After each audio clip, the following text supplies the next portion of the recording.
Debate. Ravishankar గారు నమస్తే అండి. నమస్తే అండి. రవిశంకర్ గారు, మీరు ఆ ప్రాంతం వారే, ఆ ప్రాంతంలోనే ఎమ్మెల్యేగా పనిచేశారు. ఆ ప్రాంతం ఎట్లా ఉంటుంది ఏంటి అంతా తెలుసు కదా. ఇవాళ మన ప్రవీణ్ గారు, ప్రవీణ్ గారు చేసిన ఆరోపణలు, బీఆర్ఎస్ ఆరోపణలు, వ్యక్తిగతంగా ఏముందిలే, అది పార్టీ చేసిన ఆరోపణలే కదా. సో ఈ ఆరోపణలకి ఏమన్నా ఆధారం ఉందా? ఎందుకంటే చాలా పెద్ద ఆరోపణలు కదా. 2 రాజకీయ పార్టీలు కుట్రబన్ని ఒక ప్రాజెక్ట్నే లేపేశాయంటే వాళ్ళ బీఆర్ఎస్ని అధికారం నుంచి దింపడానికి ఇంతకంటే పెద్ద ఇదేముంటుందండి? దేశద్రోహ చర్య కదా. ఒకవేళ నిజమైతే, మళ్ళీ చెప్తాను, పెద్దానికి నిజమైతే అంటున్నా.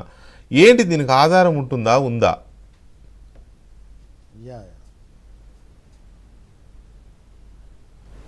మొట్టమొదటిగా ఏబిఎన్ ప్రేక్షకులకి, అదేవిధంగా వెంకటకృష్ణ గారికి, మా అన్న దయాకర్ అన్న గారికి, బీజేపీ అధికార ప్రతినిధికి అందరికీ నమస్కారం. నమస్కారం.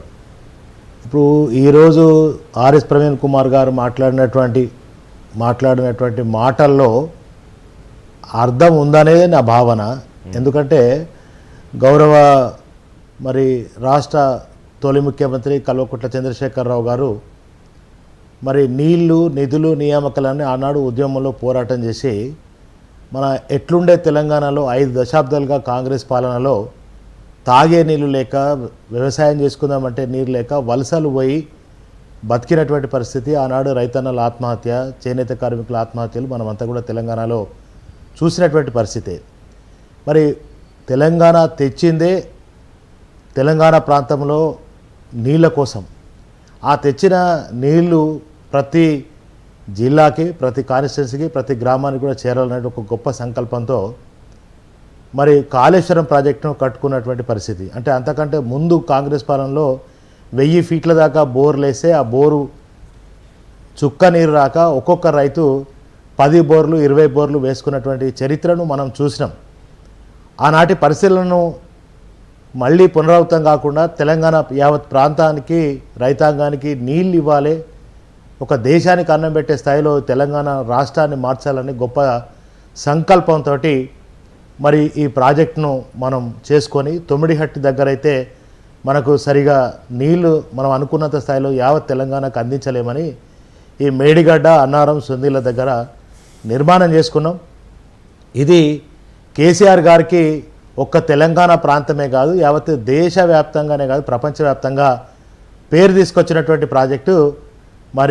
ఈ ప్రాజెక్టు కనుక ఈ ప్రాజెక్టునే దెబ్బతీయాలి. ఈ ప్రాజెక్టు దెబ్బతీస్తే కేసీఆర్ గారికి మనుగడ లేకుండా కేసీఆర్ గారి ప్రభుత్వాన్ని పడగొట్టొచ్చనే ఒక కుట్రతోటే జరిగిందనేది ఇప్పుడిప్పుడు నేను అనుకుంటున్నా. గతంలో మేము అనుకున్నది ప్రకృతి వైపరీత్యాల ద్వారానో, లేకపోతే ఇంతకుముందు దయాకరణ మాట్లాడుతూ చెప్పిండు, ఆనాడు ఆ 2023లో 21 అక్టోబర్లో కూలినప్పుడు ఆ రవికాంత్ అనేటువంటి ఏఈ గారు మహాదేవూర్ పోలీస్ స్టేషన్లో దరఖాస్తు ఇచ్చినప్పుడు అప్పుడే దర్యాప్తు జరిపి, అప్పుడే చట్టరీత్యా ఎవరైతే మనం అనుకుంటున్నటువంటి ఈ అగాంతకులు ఉన్నారో, లేకపోతే అసాంఘిక వ్యక్తులు ఉన్నారో వాళ్ళ మీద ఎందుకు చర్యలు చేపట్టలేదు అని దయాకరణ మాట్లాడుతా. అంటే ఆ రోజున్న ఎన్నికలు జరుగుతున్న నేపథ్యం, రెండవది ప్రకృతి వైపరీత్యాలు. అక్కడ ఇంతకుముందు దయాకరణ అన్నట్టు ఆడ బొగ్గు గనులు ఉండేటువంటి ప్రాంతం, అదే కాకుండా ఇసుక నేలతో ఉండేటువంటి ప్రాంతం కనుక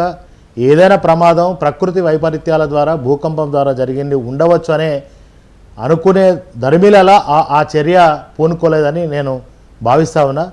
ఆ తర్వాత కాంగ్రెస్ ప్రభుత్వం రావడం, కాంగ్రెస్ ప్రభుత్వంలో కూడా వాళ్ళు ఎన్డీఎస్ఏ రావడం, వెంటనే మీరు ఎమ్మెల్యే కూడా పనిచేస్తున్నారు కాబట్టి చెప్పండి.